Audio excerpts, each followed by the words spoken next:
Siyaadonni ibni harmee koo malaan godhaa garuu fageenyatti hammaatu nagaan taahii. Haadha koo baay'ee si jaaladha, baay'ee si qaba, iddoo guddaan siif qaba. Bakka jirtutti nagaa fayyanaa ta'e, iddoo si jaalladha. Kunas. Dhugaa dubbachuuf yeroo 3-4 viidiyoorra deebi'ee waraabeera wallaahi waraabuun dadhabee mimmaanii fi nan bu'a ammas viidiyoo nan waraabe nan gubaa nan waraaba nan gubaa. Dhugaa rabbii yeroo meeqarra deddeebi'ee waraabee nan dadhabee bakka achumarraan footoo irratti hojjechuutti jira. Footoo irratti kan isin argitanii harmee Fayyooti, abbaa kakuuti, haadha kakuuti. Akkuma isin argaa jirtan jechuudha dubbii dheengaddaanaa fi Fayyoon irratti wal lolle irratti abbaan kakuu manaa ba'ee ture. Sababii kanaaf immoo isheen immoo akka harmeen ishee dawwalanii maamaanii abbaa kakuu manatti deebisanii fi silkiitti dawwaltee taasaa turte hundi keessan iyyuu argitanii jirtu. Egaa sababa kanaati jechuudha maamaan ergi guyyaa sana gaafa sanaatii hin rafne ergi guyyaa gaafa sanaatii hirribina hin qabne baay'ee tokko cinqamaa ture. Akkam ta'u ijoolleen koo jedhee isa isin araaramtanii dhaga'ee jira natti himtanii jirtu. Garuu amma dhufee ijaan isin argutti gammachuu keessan ijaan argutti hedduu tokko muddame hedduu tokko bakka halkanii guyyaa ciisicha dhabeetanii yerootiin kun yeroo hojiitii kana hunda dagaamma kana kutee dhufee jedhaniitu dubbatan jechuudha. Dhugaa dubbachuu fi hedduu tokko garaana nyaatee maaliif jennaani amma haati ofii namaaf geessu asuma irratti baruu dandeenya yookaan asuma irratti hubachuu dandeenya jechuudha. Jaalalli haati namaaf qabdu jaalala guddaadha jechuudha. Jaalala himamee bakka jaalala daangaa hin qabnedha jechuudha. Utuuti abbaa manaa wajjin jirtu haati keessi wajjin dhaabbattee si gargaarti. Utuuti gaa'ela dhaabbattee jirtu utuuti waan hunda qabdu jechuudha. Mucaan koo akkam taati mucaan koo akkam jetti haati ofii jechuudha. Garaa haadhaati. Hedduu tokko nagarrame dhugaa dubbachuuf jechuudha. Yerootti mucaan isaanii kun akkuma isin beektan nuti araaramne jirra abbaa kakuu wajjin illee araaramanii jiru. Garuu immoo jechuudha mucaan koo maalirra jirti jedhanii silkiidhaan amanuu dadhabanii jechuudha. Silkiidhaan itti haasa'anii akka walitti araaraman itti himanii jiru. Garuu jechuudha wallaahi hedduu tokko nagarrame maaliif jennaani yeroo ammaan kun yerootti itti hojii hojjetamudha. Namoonni jireenya baadiyyaa beektanii jireenya baadiyyaa keessatti guddattan yookaan immoo baadiyyaa keessatti guddanne hin beekna waa'ee baadiyyaa waan amma baadiyyaa keessatti hojjetamu jechuudha. Hundi keenya ijoolleen baadiyyaatti dhalannee guddannee hin beekna jechuudha. Yeroon kun yeroo roobaati. Yeroo roobaa kana hojiin iyyuu wal laman ga'u biiziidha. Amma kana daga kan amma kana karaa amma kana kutaniitu isa silkiidhaan araaramne iyyuu walii gallee abbaan kakuus manatti galee jettee itti himteerrayyuu immoo miilla isaaniitiin dhufanii luka isaaniitiin dhufanii qaamaan dhufaniitu ishee biratti argamaniitu amanuu dadhabeetanii garaan na taa'uu didee halkanii guyyaa hirriba dhabee dhufee jedhanii hedduu tokko nagarrame dhugaa dubbachuu fi maamaa kiyyaa nuti araaramne jirra nuti walii gallee jirra nuti tokko taane jirra.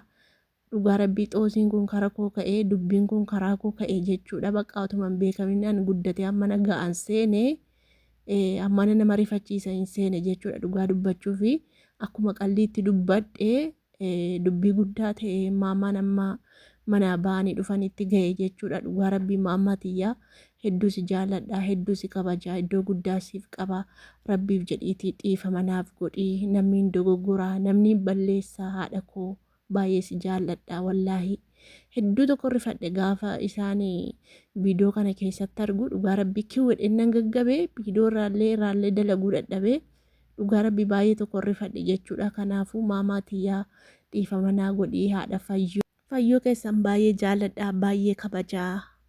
Nama jaallatuutu immoo wal lola walitti baasee namni sharrii garaarraa qabu namni walitti moruu namni walitti naafu garuma keessatti walitti naafee waan godhu wal godha malee nuti ifa baafanneetu adda baabaa irratti wal lolli waan ta'eef ammallee sharrii tokko garaa keessaan qabu qulqullummaa koo jaalladha.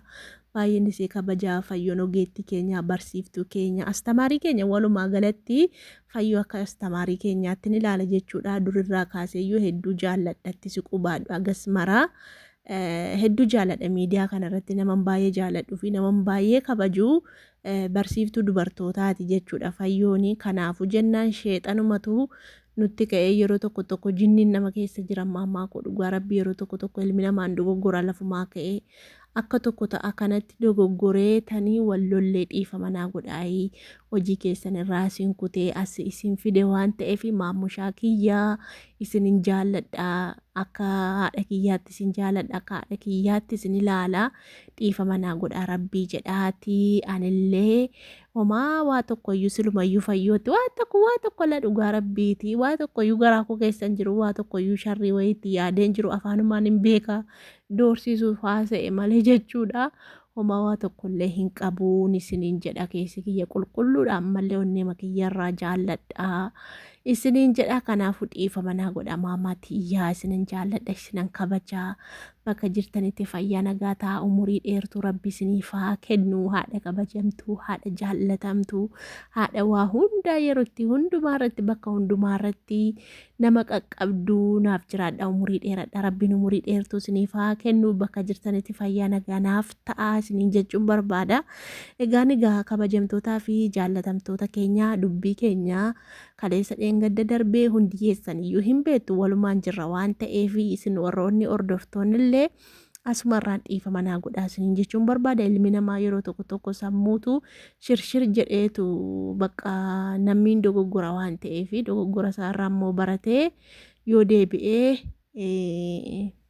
deebi'a waan ta'eef hundaafiyyuu rabbi si haa qajeelchuu naan jedhaatii natti hin qabaminaa hundi keessan illee dheengadda dhiifama isin gaafadheer jira waan ta'eef amma dhiifama naa godhaa isin jedha baay'ee isin jaalladha baay'ee isin kabajaa harmee koollee yaadadhee boo'e haati koos akkasuma na iyyaafattee anallee jechuudha waa'ee miidiyaa kanan beektu malee utuu anas miidiyaa irratti na agarte akkasuma na iyyaafattee haati kiyya anallee haadha koo baay'ee jaalladha baay'ee kabajaa jaalala isheedhaaf qabu bakka hundaa olitti jechuudha. Anamman biyya lafaa kanarra jiraadhutti yookaan immoo amma haati kiyya duuniyaa kanarra jiraattutti haadha koo gammachiishee wajjiniin jiraachuudha waan ta'eef kaayyoon koo fuula duraasii gammachuu haadha kootii arguudha isiniin jedha. Kanaafiyyuu warroonni haadha qabdanii haadha keessan amma isheen lubbuudhaan jirtutti haadha keessan gammachiisaa eebbarraa fudhadhaa du'aa irraa fudhadhaa isiniin jedha. Warroonni haadha hin qabne immoo rabbiin jajjabina isiniif haa kennu rabbiin illee rahmata isaaniif haa godhu isiniin jedha. Homaa isinitti hin dhaga'amini rabbiin immoo fayyaa nagaa hunda keessaniif iyyuu haa kennu bakka jirtanitti milkaa'aa waan yaadaniif waan karoorfattan hunda isaa rabbiin walii isiniif haa qixxeessu. Ani maamaan keessan akkuma duraanii eebban duraan isin eebbisutti du'aayin duraan isin du'aayii isinii godhutti isinii deebi'aa du'aayin du'aa kaasa waan ta'eef nama hin tuffatinaa. Ani haadha keessanii gabaabbadhu iyyuu ani haadha keessanii isin gabaabbatte jettanii nan tuffatinaayii.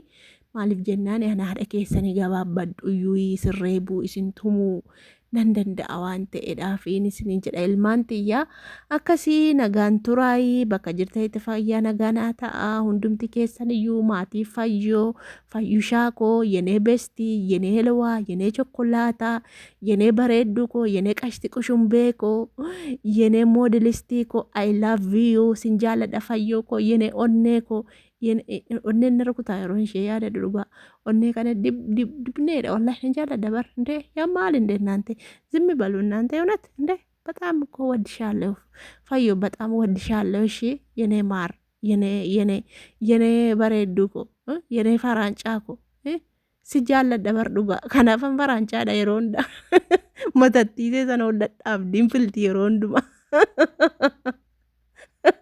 guddattu si hoggaarraa sachu marti isin fumaa filti waliin guddattu yeroo tokko wiggina jeefti yeessaare wiggitti kana qaxxaltooti yeessaa ol guddatti mataani rakkatte bar isheen iyyuu wajjin rakkatte bar matatti anillee seen arrabsa seenillee matatti wajjin rakkatte yaa fayyoo akkasii jedha nagaan turaa.